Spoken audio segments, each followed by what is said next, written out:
നമുക്കിന്ന് അന്തരീക്ഷ പാളികളെക്കുറിച്ച് പഠിക്കാം. അന്തരീക്ഷത്തിൻ്റെ ഏറ്റവും താഴെയുള്ള പാളിയാണ് ട്രോപ്പോസ്ഫിയർ.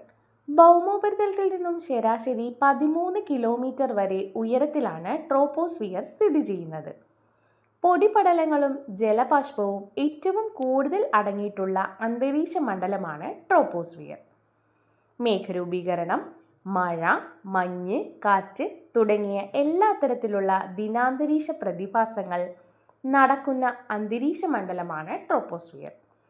അന്തരീക്ഷത്തിൻ്റെ ആകെ പിണ്ഡത്തിൻ്റെ 80% ട്രോപ്പോസ്ഫിയറിലാണ് കാണപ്പെടുന്നത്. ട്രോപ്പോസ്ഫിയറിനെ സ്ട്രാറ്റോസ്ഫിയറിൽ നിന്നും വേർതിരിക്കുന്നത് ട്രോപ്പോപാസ് ആണ്. ചെറു വിമാനങ്ങൾ പറക്കുന്നതും ട്രോപ്പോസ്ഫിയറിലൂടെയാണ്. ട്രോപ്പോസ്ഫിയറിൽ ഓരോ 165 മീറ്റർ ഉയരത്തിനും 1 ഡിഗ്രി സെൽഷ്യസ് എന്ന തോതിൽ താപം കുറഞ്ഞു വരുന്നു. ഇതിനെ ക്രമമായ താപനഷ്ട നിരക്ക് അഥവാ നോർമൽ ലാപ്സ് റേറ്റ് എന്ന് പറയുന്നു.